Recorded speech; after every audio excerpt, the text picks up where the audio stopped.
football CAN Maroc 2025, les Lions indomptables et les éléphants ivoiriens se sont battus hier, mais pas à mort. Score de la partie, un but partout et au-delà des terrains, vous verrez que couvrir la CAN et vivre au Maroc en tant que journaliste et supporter est un gros morceau à croquer. Michel Ateba, nos yeux et oreilles sur place, nous compte tout dans un instant. La CAN, ce sera également au menu de 12h30. Pour ce journal, nous mettons le cap sur Agadir au Maroc pour retrouver Michel Ateba, nos yeux et nos oreilles sur place pour les biscuits et les dernières nouvelles autour de cette 35e édition de la Coupe d'Afrique des Nations. Au menu de ce midi 30, nous parlons du calvaire autour de la billetterie, du transport et la vie sur place. Michel Ateba, bonjour et merci d'être au rendez-vous du 12h30, une fois de plus, Studio Ambo FM. Bonjour Douala, bonjour à tous. C'est donc un plaisir d'être avec vous, Michel. Nous démarrons avec la première anecdote, le calvaire des supporters camerounais et la billetterie. Que s'est-il passé exactement de ce côté ? Alors, ce qu'il faut dire, c'est qu'il n'est pas aisé d'être supporter camerounais dans cette compétition depuis le début justement de la CAN. Avoir un billet ici relève, n'est-ce pas, d'un parcours de combattant, malgré la disponibilité des billets. On se rend bien compte que les supporters camerounais peinent, n'est-ce pas, à les avoir physiquement pour rentrer dans les stades. C'est le cas d'hier, par exemple, en Cameroun, Côte d'Ivoire, où 1000 billets ont été effectivement remis à l'association des supporters camerounais basée ici au Maroc, notamment à Marrakech. Malheureusement, bon nombre n'ont pas eu accès au stade parce qu'ils ne sont pas rentrés en possession de ces billets-là. Parmi les gens qui ont été recalés, même si par la suite il est entré bien après la mascotte, n'est-ce pas, de la sélection nationale du Cameroun, Gando Piquet, qui a été recalé à l'entrée du stade Marrakech. Bien après plusieurs négociations, Gando a réussi donc à rentrer avec son groupe et ses tambours. Alors, Michel, dites-nous, en matière de transport, les journalistes en interne et hors de la ville seraient également en très forte difficulté.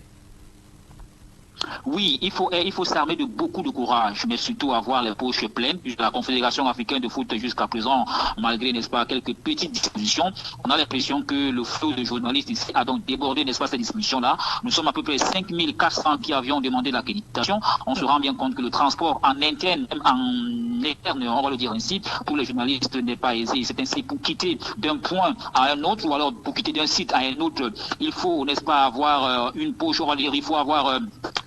il faut s'armer, n'est-ce pas, de beaucoup, j'ai failli dire, de patience tout à l'heure, pour pouvoir justement rallier ces différents lieux. Tout simplement parce que les moyens de locomotion qui ont été mis en place autant pour moi par la Confédération, ne répondent pas aux attentes des journalistes nombreux venus autant pour moi couvrir cette compétition ici au Maroc.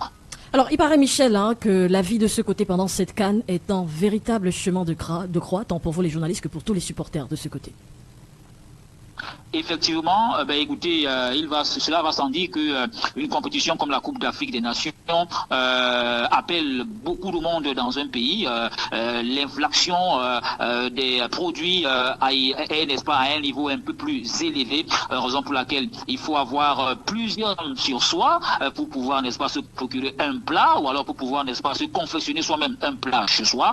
Même nous, les journalistes qui sommes ici, ce n'est pas du tout aisé, ce d'autant plus que la Confédération africaine de football n'offre que des petits sandwichs le jour des rencontres aux journalistes accrédités, et ceci ne rend pas la vie forcément facile pour la presse qui a donc été accréditée pour cette 35e édition de la Coupe d'Afrique des Nations. Donc c'est tant bien que mal que nous nous battons ici pour avoir de quoi mettre sous la dent au quotidien, même si parfois avec beaucoup de difficultés à cause de la cherté des produits de première nécessité. Merci Michel de vos bas après et même d'avant-match Cameroun-Côte d'Ivoire. On est en train de bâtir un tout pour aider cette équipe à grandir. Réaction de David Pagou à la suite de ce mano à mano entre les Lions indomptables et les éléphants de Côte d'Ivoire. Un match nul que le milieu de terrain Arthur Avom et l'attaquant Brian Bemo apprécient, même si le but était la victoire finalement. Nous les écoutons au micro de Michael Ateba du côté de Marrakech. On a une équipe en construction. Et tous les compartiments sont importants. Vous parlez de la défense, moi je parlerai du milieu de terrain, quelqu'un d'autre parlerait de l'attaque. Donc on est en train de bâtir un tout pour que cette équipe continue de grandir. Donc voilà. Alors coach, le Mozambique a fait une très belle sortie aujourd'hui et va certainement venir revanchard face au Cameroun. Comment est-ce qu'on prépare une rencontre comme celle-là? On parle déjà d'autre chose. Ouais, on va se reposer un peu et on va se remettre un peu de nos omissions parce que on venait jouer la Côte d'Ivoire, l'équipe championne d'Afrique en titre. Donc maintenant, on va se projeter vers le Mozambique peut-être après-demain parce qu'on va se reposer et on va regarder encore les actions qu'il faut corriger. Maintenant, c'est toujours un match coopéré. À nous maintenant de faire le boulot pour que les choses marchent comme on veut. On va pas dire satisfait du match parce qu'on a eu des occasions qu'on pouvait les concrétiser, mais le 1 point il est important. Il était question de ne pas perdre ce match et on a su vite revenir au score, donc on se contente de ce point et on avance petit à petit. Et individuellement, la rencontre, comment est-ce que tu analyses ta performance?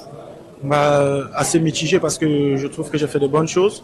Après, il faut donner un peu plus sur chaque match. Je vais essayer de donner encore plus sur le prochain match que les autres.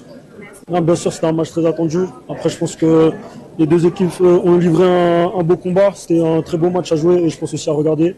Et voilà, maintenant, on a les yeux tournés vers le Mozambique pour aller chercher une qualification. À la suite du coach David Pagou et ses poulains à Turavant, mais Brian Bemont, écoutons ses supporters ivoiriens et camerounais dans leur habituel coup de gueule. Il s'exprime au micro de Michel Ateba une fois encore. On est d'accord, on a partagé la poire en deux. On accepte la dot et on leur donne notre enfant. Non, on n'est pas satisfait parce qu'on voulait taper la belle famille. Donc il y a un qui devait pleurer ce soir et il n'y a personne qui pleure, donc on n'est pas satisfait. On pense qu'à ce stade, c'est plutôt une bonne chose qu'on se départage. C'est à quelques heures de cette rencontre Cameroun-Côte d'Ivoire. Alors les gars, Cameroun-Côte d'Ivoire, ça semble être très enlevé. C'est une guerre qui ne dit pas son nom. Ouais.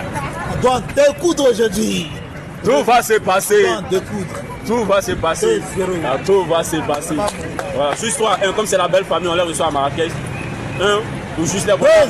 Mon petit frère, vous êtes là. Merci.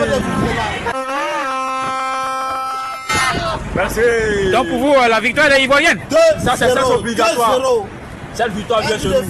Voilà. Ah ouais, Franck c'est qui ça? Oui, avec Yann Demandé. Merci. Ah ben, merci. Et bon match. Bon match les filles. Bon match.